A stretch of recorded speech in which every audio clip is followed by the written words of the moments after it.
दोस्तों, supreme court के दबाव में झुका मंत्रालय, क्योंकि कर्मचारियों ने national increment and pensionary benefit की मांग की है। और उन्होंने इसकी मांग इसलिए की है क्योंकि सुप्रीम कोर्ट पहले ही कर्मचारियों के फेवर में नेशनल इंक्रीमेंट पर अपना फैसला दे चुका है। जब नेशनल इंक्रीमेंट कर्मचारियों को मिलेगा तो उससे कर्मचारियों को पेंशनरी बेनिफिट भी होगा।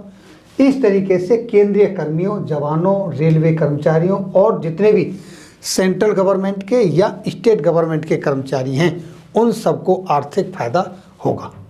इस संदर्भ में कार्मिक लोक शिकायत और पेंशन मंत्रालय का स्पष्टीकरण आया है। कार्मिक लोक शिकायत और पेंशन मंत्रालय का स्पष्टीकरण क्यों आया है? क्योंकि वहां पर कर्मचारियों ने अपनी मांग उनके सामने रेज की है।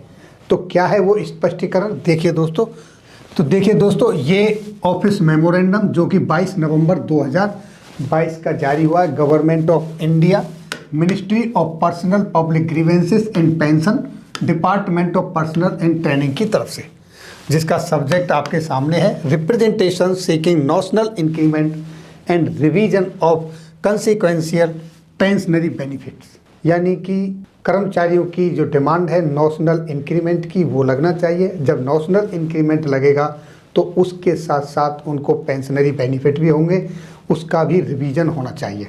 ये उनकी मांग है। और इस संदर्भ में एक हमारे एम्प्लॉई हैं श्री राम साहेब विजय वर्गीय, इन्होंने ईमेल लिखी थी और ईमेल लिखी इन्होंने 5 बार, यानी कि 20 अगस्त को ईमेल लिखी, 30 अगस्त को, 7 सितंबर को, 12 सितंबर को और 11 नवंबर 2022।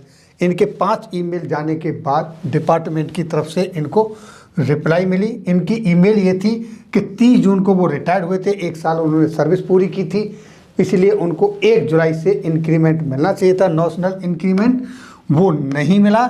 इस संदर्भ में तो पेंशन मंत्रालय की तरफ से इनको जो रिप्लाई दिया गया है वो दिया गया है दोस्तों, सुप्रीम कोर्ट का जो आदेश आया था उसको कोट किया है उसके संदर्भ में। और इन्होंने ये कहा है कि इस संदर्भ में नोडल मिनिस्ट्री और डिपार्टमेंट कंसर्न ये मैटर को एग्जाम कर रहे हैं, उनके कंसल्टेशन के बाद में इस पर डिसीजन लिया जाएगा।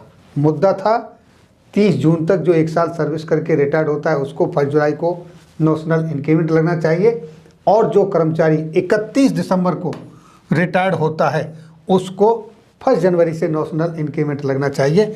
ये मुद्दा था। और इस संदर्भ में सुप्रीम कोर्ट पहले ही जवानों के फेवर में डिसीजन दे चुका है। तो जो एम्प्लॉय पेंशन पहले जा चुके हैं वो भी अब ये क्वेश्चन रेज कर रहे हैं। अब उनको बैक डेट से अगर उनका नेशनल इंक्रीमेंट लगता है तो फिर उनको पेंशनरी बेनिफिट जो मिलेंगे उसका एरियर भी बनेगा, वो भी उनको मिलना चाहिए।